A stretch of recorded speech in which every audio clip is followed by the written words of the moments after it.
Amém? Amém. Graças a Deus. Vocês estão bem, gente? Então, tem certeza? Estão animados? Mais ou menos. O que é isso? É final de ano? Final de ano dá uma leseira, não dá? Dá, né? Pensando nisso, queria trazer uma palavra nessa noite, irmãos. E o tema dessa palavra é não desista. Eu acho que é muito propício para essa época. Vai chegando o final de ano, o povo está desanimando. Não está? E na verdade, gente, às vezes nem é um desânimo. Às vezes é um cansaço. É um cansaço que a gente confunde com desânimo. Você pode reparar que às vezes, nessa época do ano, assim, nesse período, finalzinho de ano, a gente está querendo desistir de coisas que a gente já até passou, não é? Para pensar, para refletir aqui comigo agora. Às vezes a gente está querendo desistir de coisas que a gente já passou e que a gente já enfrentou. E aí talvez a gente devesse se perguntar, mas poxa, se eu não desistir antes, por que eu estou com vontade de desistir agora? É porque é uma soma. As coisas começam a se somar e vão cansando a gente, não é? Vão cansando a gente. Esse finalzinho de ano ele dá esse ar assim, né?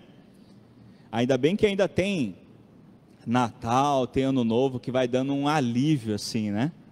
Vai dando um certo alívio. Mas é verdade que nesse período a gente se sente um pouco mais cansado que o normal. E às vezes a gente vai sentindo um certo desânimo e uma certa vontade de desistir. Juntando isso com o fato de que hoje também nós comemoramos o Dia da Bíblia, e por que eu estou falando isso, né? Porque a Bíblia não tem um instrumento melhor de fortalecimento, de motivação, não a motivação que é pregada por aí afora, mas uma motivação verdadeira, legítima, né? Não existe um instrumento, uma ferramenta melhor do que a Bíblia, do que a palavra, porque até quando a gente leva uma bronca, a gente se sente motivado, uma bronca bíblica, né? Até quando a gente leva uma bronca biblicamente, a gente se sente motivado. Já perceberam? Porque como a gente leu no início do culto, Paulo falando para Timóteo, toda a palavra, toda a Bíblia, ela é inspirada por Deus. E ela serve para nos educar, serve para nos motivar, serve para nos exortar. E falando em exortar, quando a gente fala assim... eu não, né? Mas quando geralmente falam assim, irmãos, eu quero trazer aqui uma palavra de exortação para a igreja. O que vocês esperam? Quando se fala trazer uma palavra de exortação, o que todo mundo espera? Chicotada? Burdoada? Vocês sabem o que significa exortação? Vai lá, gente, pode falar. O que significa exortação?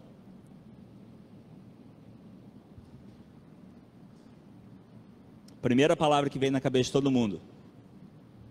Bronca. Não é?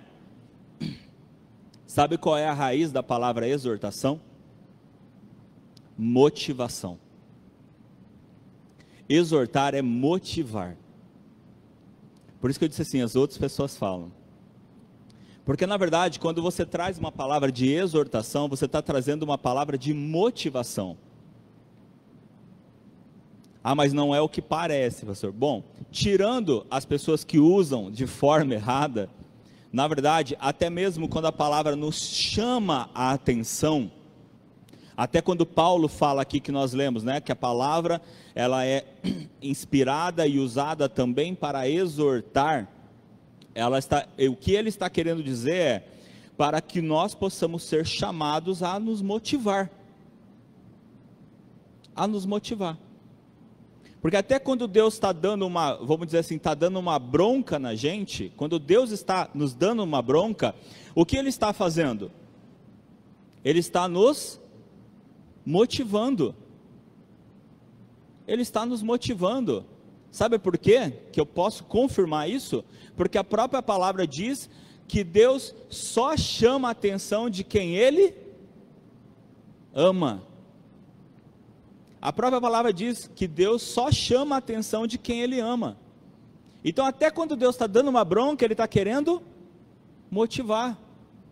Ele está dizendo: filho, filha, você está indo para o lado errado, volta para cá. Não é assim, é assim. No primeiro momento parece uma bronca, mas na verdade Deus está apenas querendo nos motivar a corrigir aquilo que está errado. Por quê? Porque Ele nos ama e Ele quer o nosso bem. Ele quer que a gente ande bem. Ele não quer que a gente desista. Ele não quer que a gente desista. Ele quer que a gente continue, persevere. Amém? E Ele sabe que se a gente ficar continuando andando da forma com que nós andamos, a gente vai acabar desistindo. A gente vai acabar desmotivando, desanimando e desistindo. Vamos abrir a palavra? Carta de Tiago, capítulo 1, versículo 12. Tiago 1, 12.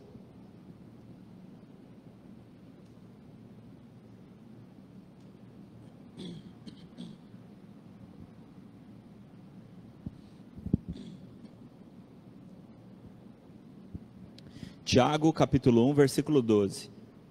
Amém?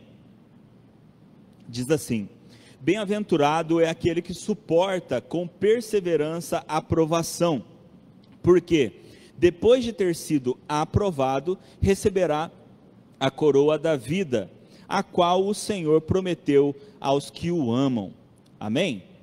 Vamos repetir: bem-aventurado é aquele que suporta com perseverança a provação, porque depois de ter sido aprovado, receberá a coroa da vida, a qual o Senhor prometeu aos que o amam. Perseverar é vencer obstáculos, é vencer as provas, vencer as provações. Amém? Se tem uma coisa que a gente precisa pensar é o seguinte: se nós vivermos sem problemas para resolver, nós não podemos nos considerar pessoas perseverantes. Não é verdade? Se nós vivermos sem problemas para resolver, nós não podemos ser considerados perseverantes. Porque só é perseverante aquele que enfrenta os seus problemas. Aquele que enfrenta e continua caminhando dentro dos seus problemas. Por que a Bíblia ensina e insiste tanto para os pais educarem os seus filhos, corrigirem, disciplinarem os seus filhos e não mimarem, não estragarem os seus filhos? Porque o que seria a raiz de mimar? Mimar seria tirar do seu filho tudo aquilo que desagrada a ele, não é? Vencer os obstáculos pelo seu filho. Seria isso, mimar, não seria? Você tira dele os obstáculos que existem na frente dele, você está mimando o filho. O que vai acontecer com essa criança? Ela não vai crescer, não vai se tornar um jovem e um adulto perseverante, porque desde criança ele foi ensinado a não lutar, a não enfrentar obstáculos. Entende?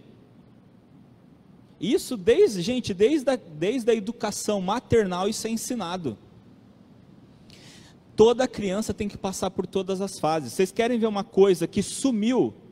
Quer ver quem vai reparar agora? Andador. Vocês repararam que os andadores desapareceram? Repararam? Todo mundo sabe o que é andador? Aquele disquinho que você botava a criança e a criança ficava. Vocês lembram disso? Se vocês repararem, eles sumiram. Você sabe por quê? Porque todo educador maternal está ensinando que aquilo destrói a etapa da criança, aquela etapa da criança. A criança não pode aprender a andar no andador, porque ela tem que engatinhar até ela levantar, dar os primeiros passos e andar sozinha, sem andador. Então, quem está com bebê aí, não compre andador, porque ele estraga essa etapa que a criança precisa passar para se desenvolver. Entende? E nós, seres humanos, nós somos peritos em estragar etapas, em querer pular etapas, pular obstáculos, não enfrentar os obstáculos. O problema é que quando a gente não enfrenta os obstáculos, nós acabamos nos tornando pessoas mimadas, pessoas que não perseveram, porque no primeiro sinal de obstáculo, no primeiro sinal de barreira, eu pulo fora, eu desisto, eu pulo fora. Então, aqui nós já temos uma lição da palavra, uma lição da Bíblia. A Bíblia, em várias partes, ela nos ensina a sermos perseverantes, a perseverarmos. E nós já começamos a entender o porquê, mas nós vamos continuar entendendo isso, que nós precisamos vencer tudo isso, justamente para que a gente possa crescer, para que nós possamos nos desenvolver. Sem contar o fato de que quando a gente se converte, quando nós nos convertemos a Cristo, o inimigo, o diabo, ele vai tentar fazer de tudo para tentar fazer a gente desistir desse novo caminho que a gente iniciou. É ou não é? O que aconteceu logo depois que você se converteu? Logo depois que você recebeu a Cristo como seu Senhor e Salvador? É a tal das retaliações, não é? Dificuldades muitas vezes que vão aparecendo para tentar fazer a gente desistir, atrapalhar a gente de continuar na nossa caminhada com Deus, sem contar os convites do mundo, né? Os nossos grandes inimigos, né? Quais são os inimigos dos cristãos, dos crentes? Quais são? São 3. Quais são? Primeiro, o diabo. Qual que é o segundo? O mundo. Qual que é o terceiro? Qual que é o terceiro? A carne.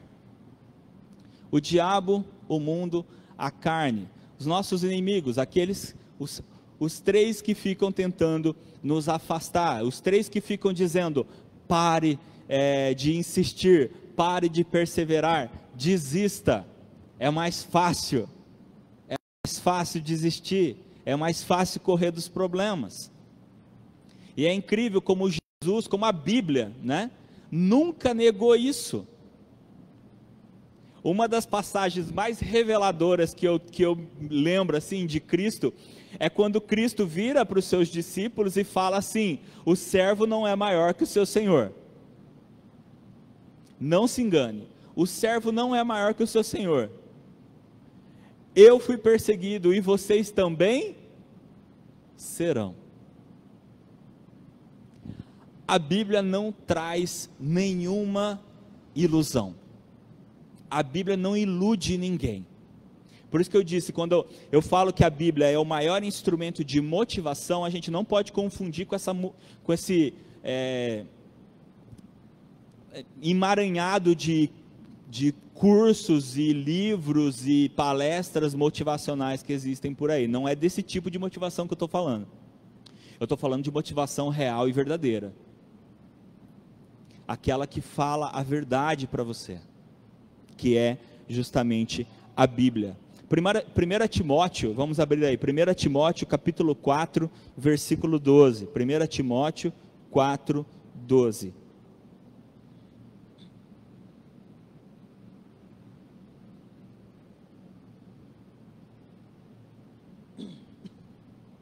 Primeira Timóteo, capítulo 4, versículo 12.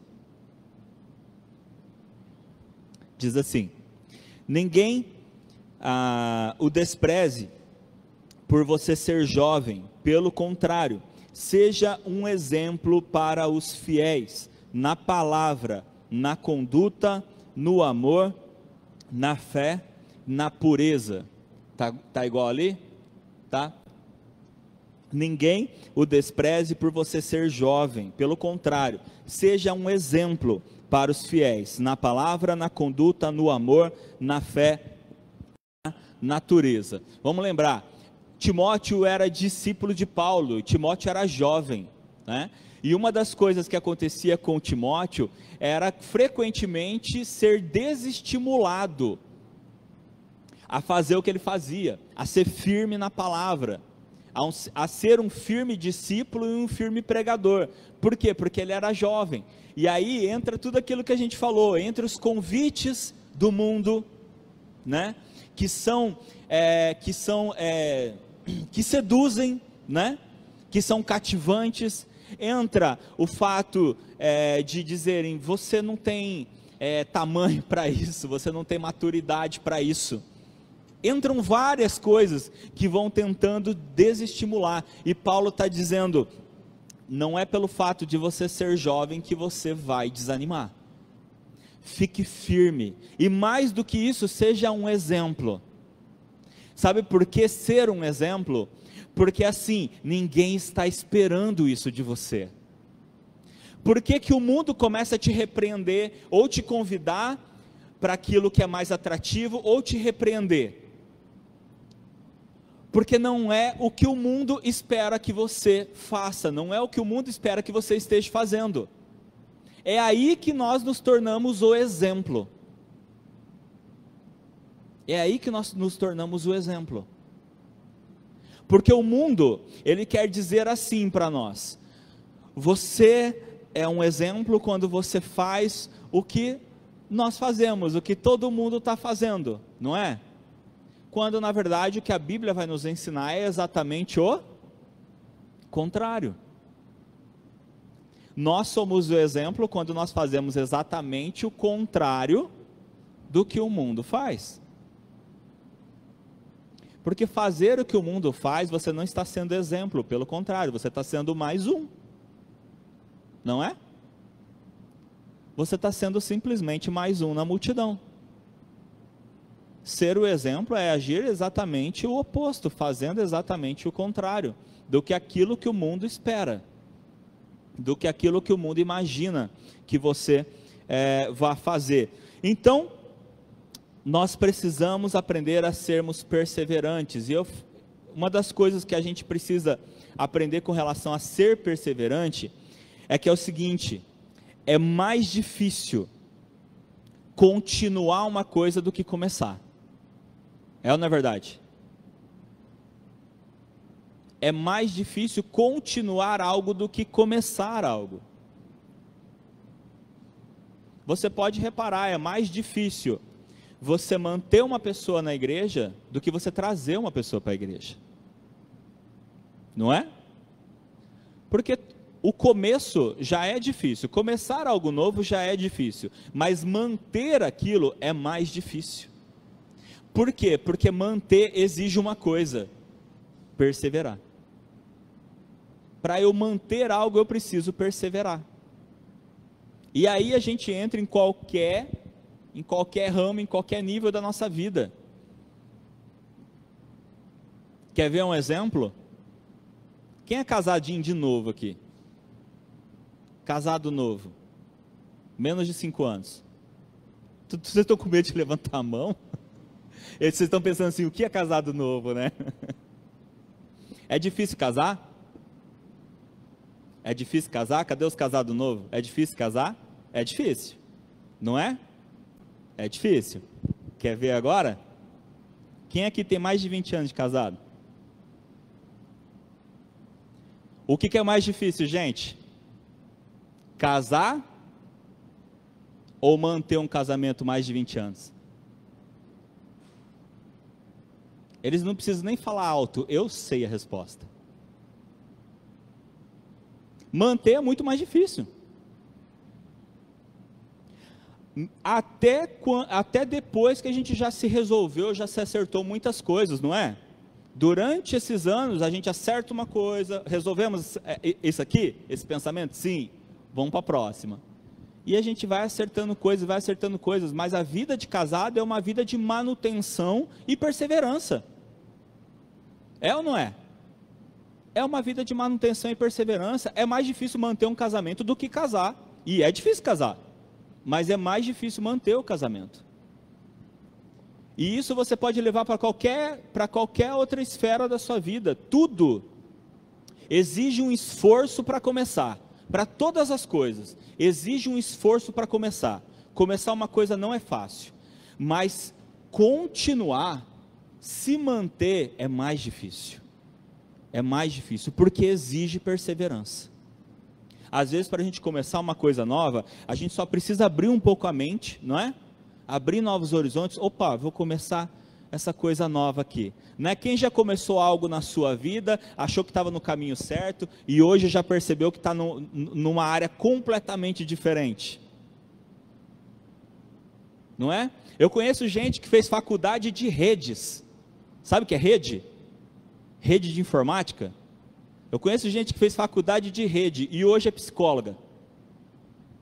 O que uma coisa tem a ver com a outra? Nada, né? Não tem nada a ver. Por quê? Porque nós vamos nos descobrindo, a gente precisa ir se descobrindo, aprendendo coisas. Eu, por exemplo, sabe qual que é a minha primeira faculdade? Comércio exterior, gente. Eu sou formado em comércio exterior. Era para eu estar no mercado, gente. Fazendo transação, fazendo exportação, importação. Antes disso eu fiz informática. O que tem a ver, gente? A gente vai aprendendo, a gente vai crescendo e entendendo as coisas. Vamos entendendo aquilo que Deus vai colocando na nossa vida, vai colocando na nossa frente. E às vezes novos desafios, novas coisas exigem muito esforço de nós. Então vocês imaginam, para alguém que se formou em informática, depois se formou em comércio exterior, pensar em fazer teologia e virar pastor, não preciso nem falar nada, né? Precisou Deus, né? Deus precisou mexer aqui e aqui. Precisou mexer bastante.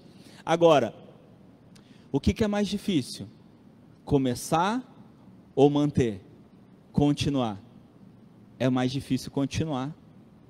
É mais difícil continuar. Porque o mundo, ele vai tentando te puxar. Todas as coisas que eu já falei, vão tentando te puxar. Olha, não seria mais fácil se você tivesse ido por lá? Não teria sido melhor? Perseverar é mais difícil. É mais difícil. Mas se nós queremos investir na nossa vida e de fato entender que estamos no caminho que Deus nos colocou e que sabemos que é o melhor para a nossa vida, a gente precisa perseverar. Aí entra a pergunta: como ser perseverante? Né? Pastor, estou entendendo que perseverar é de fato uma necessidade para a minha vida, mas como eu faço isso? Porque essa é a pergunta muitas vezes, né? Como? Como perseverar? Vamos abrir lá em 2 Coríntios, capítulo 4, versículos 8 e 9. 2 Coríntios, capítulo 4, versículos 8 e 9.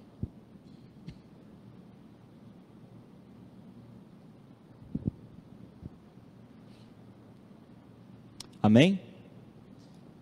2 Coríntios 4, 8 e 9, diz assim: em tudo somos atribulados, porém não angustiados, ficamos perplexos, porém não desanimados, somos perseguidos, porém não abandonados, somos derrubados, porém não destruídos. Amém? Olha aqui que Paulo está falando, né? olha as qualidades que Ele colocou da vida, da caminhada, da nossa vida, da nossa caminhada, coisas que acontecem com cada um de nós, né? Olha lá, em tudo somos atribulados. Quem aqui se sente atribulado às vezes? Todo mundo? E como, né?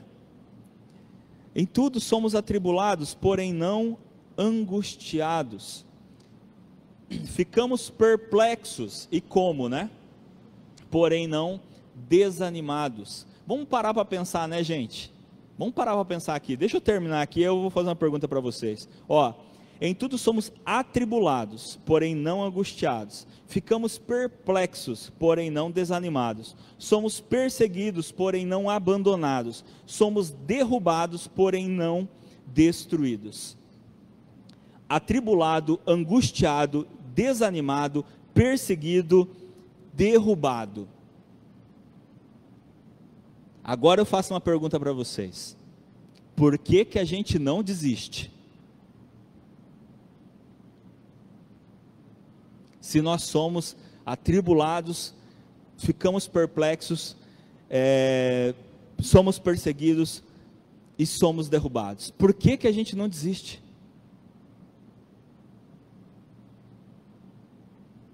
Parece até que eu estou incentivando a gente a desistir agora, né? Sabe por que que a gente não desiste?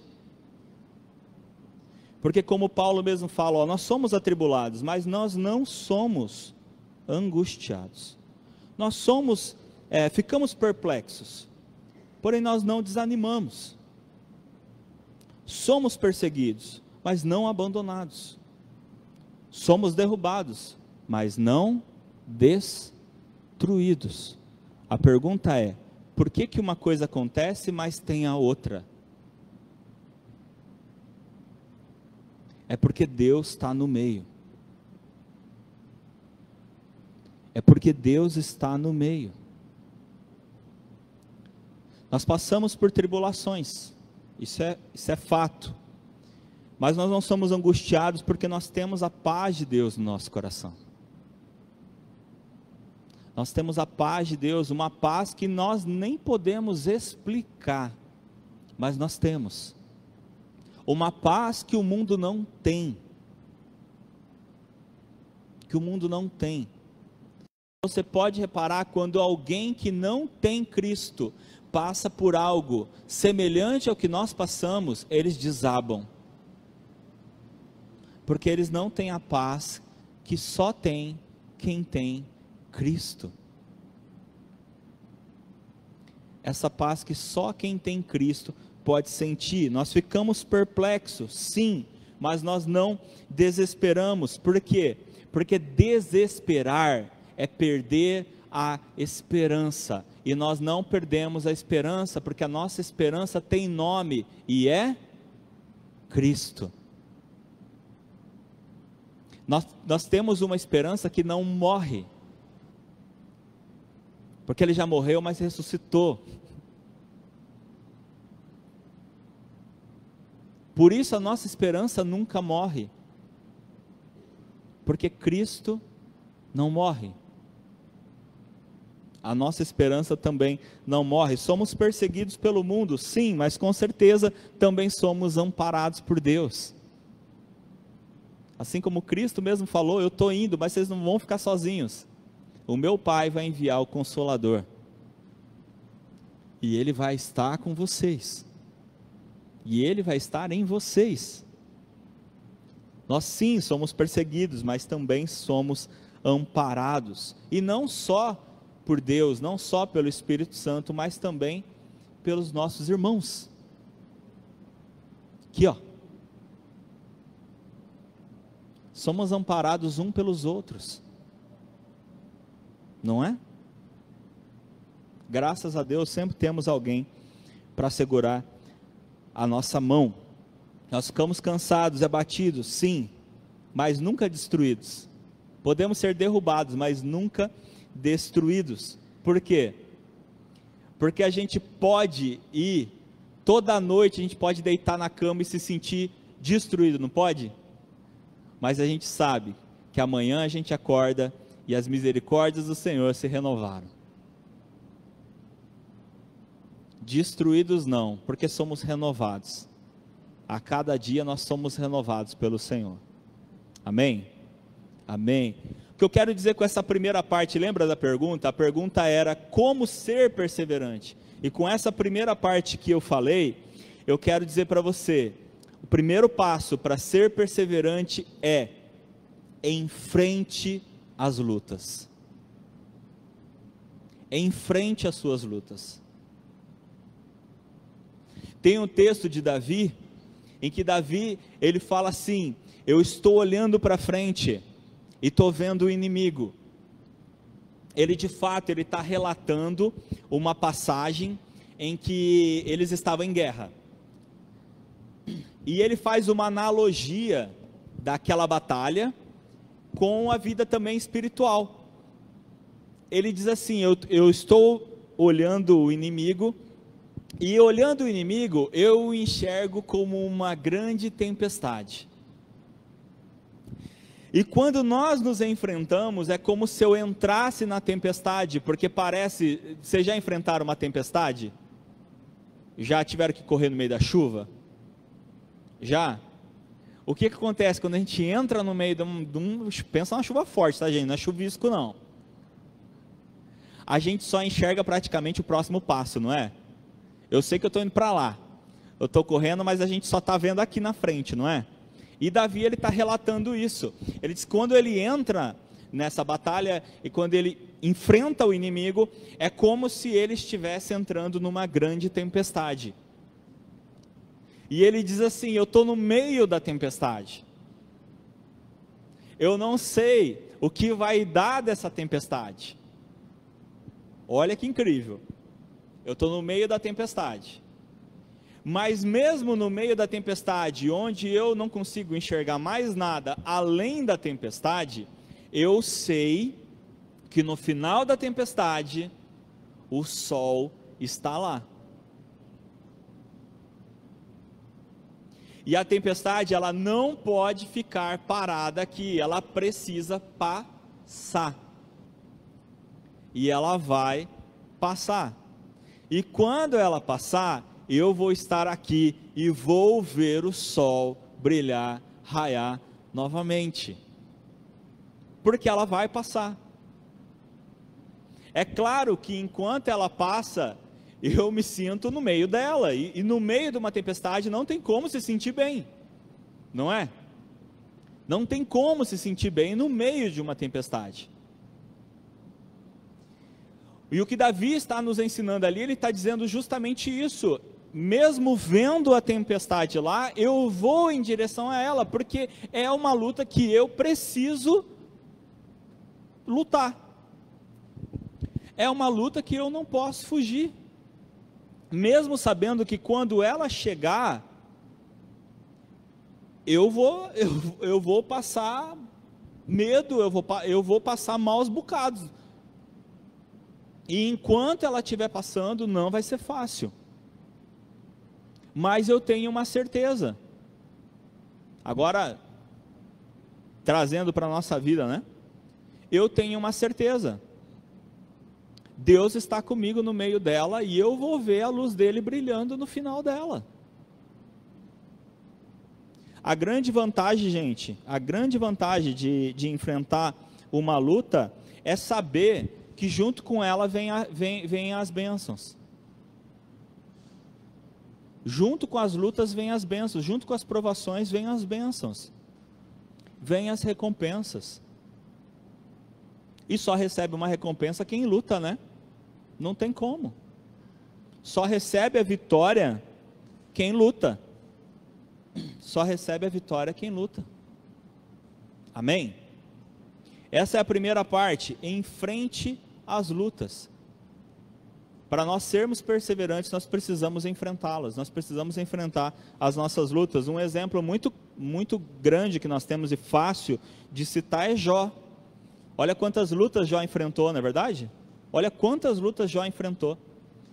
E vou resumir aqui, não vou entrar no mérito de Jó, mas só para a gente resumir, Depois de passar por tudo que Jó passou, as perdas ali que ele passou, a mulher, a esposa de Jó, chega para ele. Qual que é a frase famosa da esposa de Jó?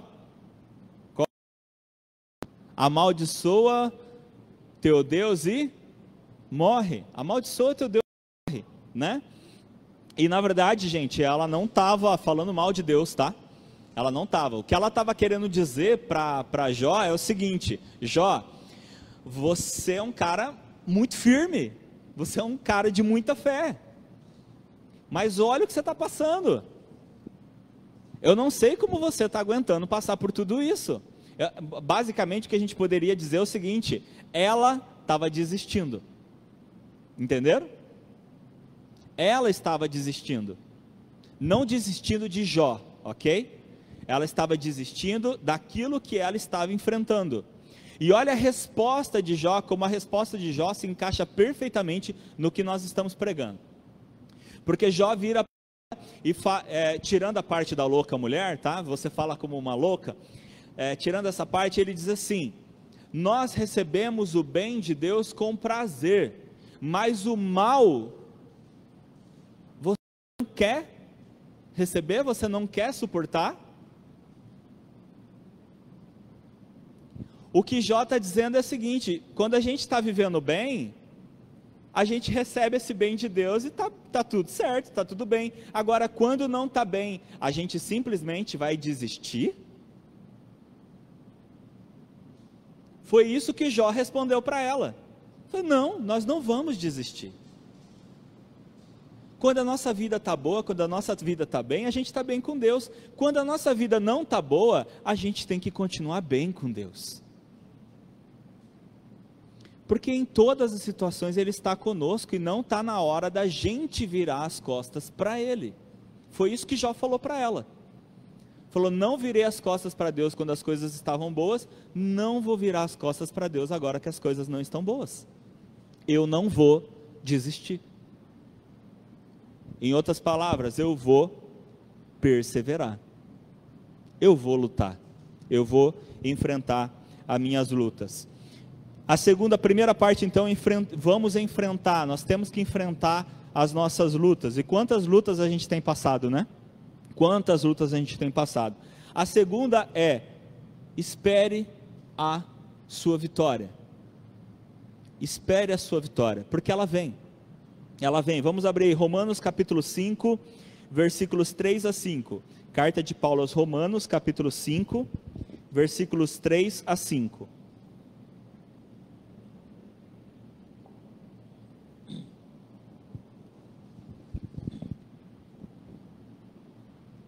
Romanos 5, 3 a 5, diz assim: e não somente isso, mas também nos gloriamos nas tribulações, sabendo que a tribulação produz perseverança, a perseverança produz experiência, e a experiência produz esperança.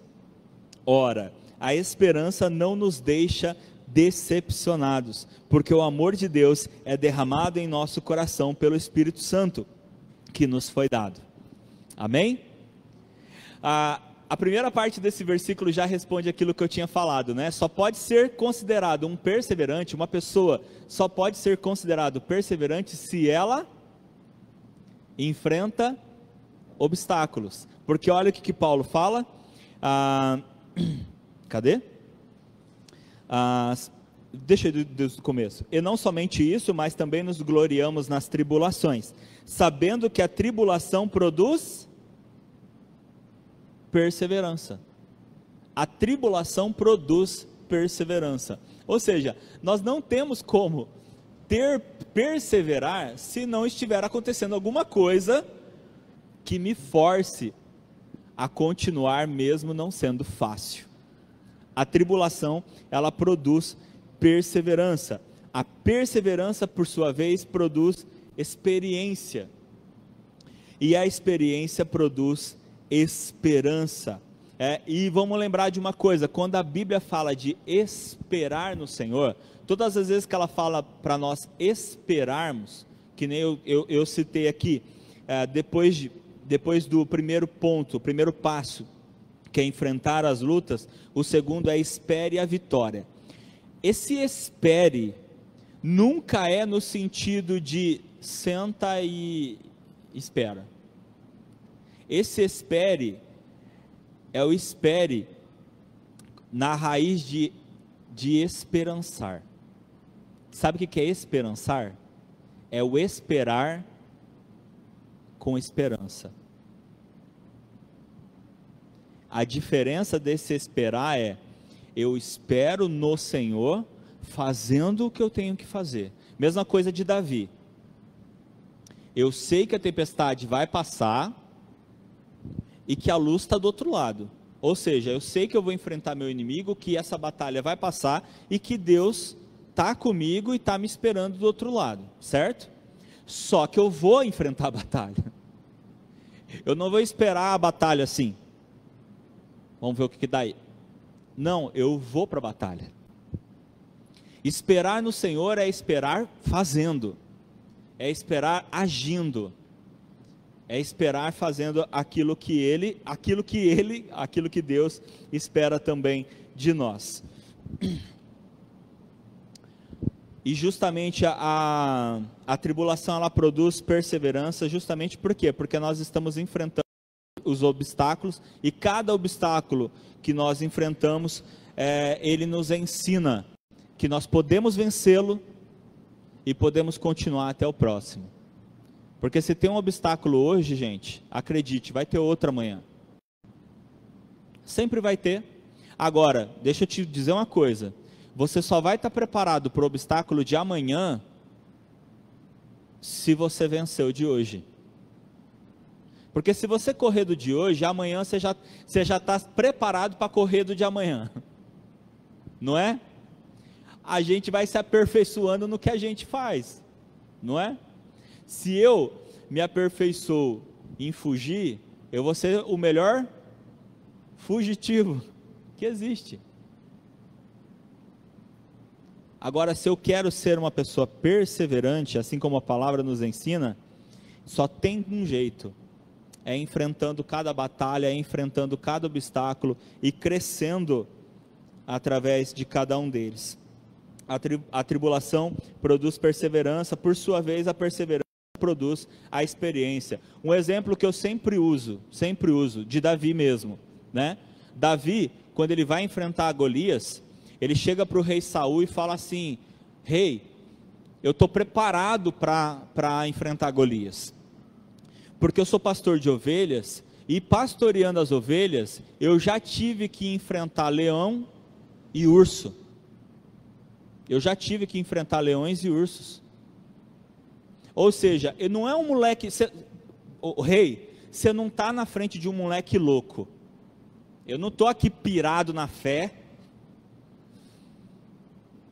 Eu não estou aqui pirado na fé e achando que eu vou fazer uma loucura. Não é isso. Eu tenho fé sim que Deus está comigo. Mas Ele já me preparou para esse momento. Ele já me capacitou para esse momento. Eu não vim aqui do nada. Pode parecer, porque eu não sou um soldado, sou um pastor de ovelhas. Só que lá, pastoreando as ovelhas, o Senhor me capacitou para esse momento. Então eu sempre digo assim: Deus deu o leão para Davi, para preparar ele para o urso. O urso é maior que o leão, né? Deve ser mais difícil. Então, Deus deu o leão para preparar Davi para o urso. Deu o urso para preparar Davi para Golias. Deu Golias para preparar Davi para Saul. Porque a próxima batalha depois de Saul, depois de Golias, foi Saul. Claro que ele enfrentou várias guerras, né, várias lutas. Mas a grande batalha de Davi foi Saul. E deu Saul para preparar Davi para quê? Para o reinado. Foram aqueles anos de perseguição. Olha a perseverança de Davi. Davi ficou anos sendo perseguido por Saul. E todos esses anos capacitaram, prepararam Davi para assumir o reino. Percebe, gente? Cada obstáculo te prepara para o próximo. E o próximo sempre foi maior. O próximo obstáculo sempre foi maior, mas a recompensa também. A recompensa também. Porque é só a gente parar para analisar aqui rapidinho. Quem viu Davi matando leão e urso? As ovelhas. O máximo que as ovelhas fizeram foi mé, mé. Grande Davi, mé. Ninguém viu. Agora, quem viu ele matando Golias? Todo mundo. E quem não viu, ouviu a história. Fora as recompensas que ele obteve por ter matado Golias, né? O Senhor, Ele vai nos preparando. Por quê? Porque os obstáculos, gente, eles vão vir. Mas junto com eles, junto com as lutas, também vêm as vitórias. Também vêm as vitórias. Por isso eu disse, espere por elas. Espere. Esperança.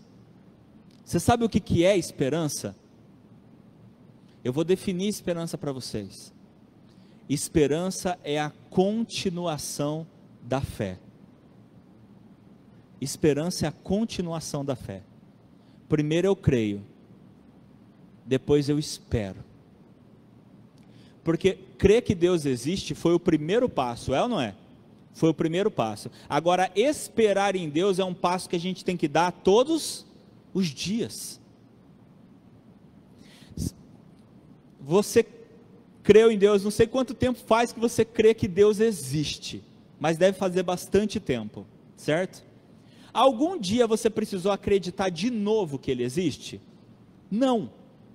A partir do momento que você disse, eu creio que Ele existe, você creu que Ele existe e acabou. Agora, todos os dias você precisa crer que Ele está com você, que Ele está vendo o que está acontecendo, que Ele continua ali te segurando a mão e que Ele vai te dar a vitória, que Ele vai te dar a saída, que Ele vai estar com você durante a tempestade e no final da tempestade. Isso é esperar, isso é esperança, é a continuação da fé, porque crer que Deus existe foi o primeiro passo. Agora, ter a esperança em Deus é um passo contínuo da fé, é a continuação da fé.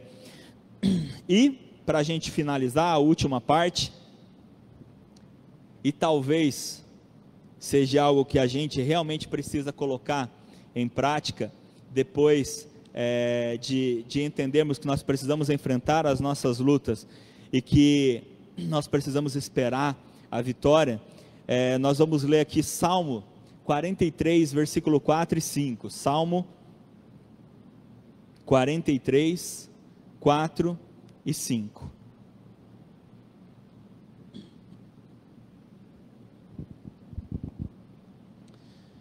Salmo 43, 4 e 5. Aí eu falo qual que é a última aqui. Diz assim: então irei ao altar de Deus, que é a minha grande alegria. Ao som da harpa eu te louvarei, ó Deus, Deus meu. Porque você está abatida, ó minha alma? Porque se perturba dentro de mim? Espere em Deus, pois ainda o louvarei, a Ele meu auxílio e meu Deus. Amém? Amém. O último ponto é a chave. A chave. Todos nós queremos a chave para resolver o nosso problema, para resolver a nossa luta, para resolver nossos obstáculos, não é? Todos nós queremos a chave. Deixa eu contar um segredo para você. Vamos fazer uma coisa, uma dinâmica aqui. Faz assim com a sua mão. Se eu te falar que ela está aí, o tempo todo, está aí o tempo todo, gente. O grande problema é que muitas vezes nós queremos achar a chave, pegar a chave, só que ela já está com você. Você já tem a chave. A chave é Deus. E você já tem Ele. A questão é usar ela. Como que a gente usa, gente? Como que o salmista nos falou aqui? Então irei ao altar de Deus, que é a minha grande alegria. Ao som da harpa eu te louvarei, ó Deus, Deus meu. Por que está abatida, ó minha alma? Olha essa pergunta, gente. Por que está abatida, ó minha alma? Por que se perturba dentro de mim? Espera em Deus, pois ainda o louvarei, a Ele meu auxílio e Deus meu. Deus está a uma oração de nós. Deus está a uma oração de cada um de nós, irmãos.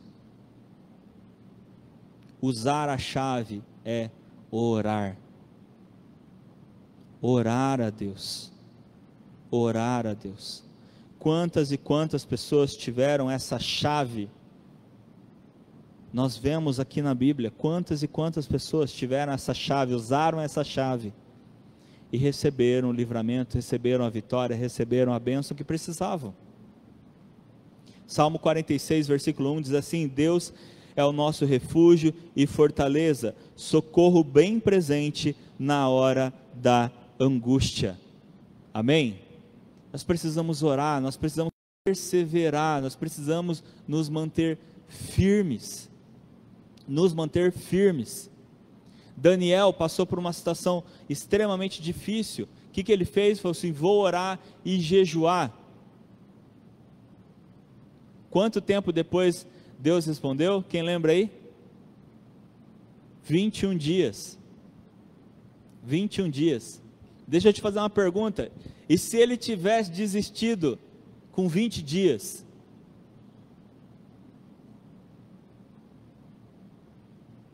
E se ele tivesse desistido com 20 dias? Deixa eu te contar um segredo desse jejum de Daniel. Quem aí já fez jejum de Daniel? Se entrega. Muitas pessoas falam assim: eu vou fazer o mesmo propósito de Daniel. Eu vou ficar 21 dias jejuando e orando. Está errado, gente. Quer que eu te conte por quê? Porque não foi Daniel que estipulou os 21 dias. Não foi. Ele disse que ele entrou em jejum e oração. Depois de 21 dias, o anjo chegou e trouxe a resposta. Então assim, se você falar assim: vou fazer o mesmo propósito de Daniel, você tem que fazer assim: vou jejuar e orar até Deus responder. Tá? Não foi ele que estipulou os 21 dias. O próprio anjo responde isso para Daniel. O anjo, quando ele chega, ele fala assim: Daniel, nós não chegamos antes porque existia uma grande batalha espiritual para que nós pudéssemos chegar até você. Por isso nós demoramos 21 dias para chegar até você e te trazer a resposta, te trazer a mensagem. Se Daniel tivesse desistido com 20 dias, eles tinham parado. Ele teve que perseverar, gente. Ele teve que perseverar. A chave de Daniel foi se colocar aos pés de Deus, foi orar e foi esperar. Só que ele não esperou de braços cruzados, ele esperou buscando, orando e fazendo o que ele tinha que fazer. Ele não desistiu de lutar, ou seja, ele continuou enfrentando as suas lutas, ele esperou a vitória, e ele sabia que ele tinha a chave. Os 3 pontos que nós vimos hoje. Ele enfrentou a luta, ele esperou a vitória, e ele sabia que ele tinha a chave, e ele usou a chave. Ele usou a chave que ele tinha. Ele se colocou aos pés de Deus, ele orou ao Senhor e esperou a resposta do Senhor. Amém? Continua mais um pouco, gente, você vai vencer. Amém? Continua mais um pouco. Vai vencer. Você vai vencer. Toda tempestade passa. Toda tempestade passa. Já contei para vocês, eu passei por um período de 8 anos de depressão. 8 anos de depressão. E no meio desse período, eu me lembro que minha mãe uma vez me disse assim, eu não sei o que é. Ela falou bem desse jeito, eu estava orando a Deus e Deus me colocou isso no coração e vim falar para você. Foi, eu não sei o que é. O que Deus está preparando para você no futuro. Mas isso que você está passando, está te preparando para o que vem depois. Foi, não sei quando que isso vai, quando que essa tempestade, vou usar o termo aqui da mensagem, não sei quando que essa tempestade vai passar, mas vai passar. E o que Deus está fazendo com você, pode ter certeza, Ele está te preparando para o que vem depois. Tem muita coisa na tua vida para depois disso daqui. E Ele está te preparando. Amém? E falando em motivar, eu separei aqui 3 versículos que eu queria ler para você agora. Dizendo para você, continue, porque você vai vencer. Amém? Primeiro texto, Mateus 24:13, que diz assim, aquele que perseverar até o fim será salvo. Amém? Segundo, Apocalipse capítulo 2, versículo 10, ser fiel até a morte e dar-te-ei a coroa da vida. Amém? E para a gente fechar, Hebreus capítulo 10, versículos 38 e 39, diz assim, mas o justo viverá pela fé. Se ele recuar, a minha alma não terá prazer nele. Nós, porém, não somos daqueles que se retiram para a perdição, mas daqueles que creem para a conservação da alma. Amém? Nós não somos daqueles que retrocedem, nós não somos daqueles que desistem, nós somos daqueles que perseveram e recebem a vitória e recebem a recompensa de Deus. Amém? Bem, vamos ficar de pé.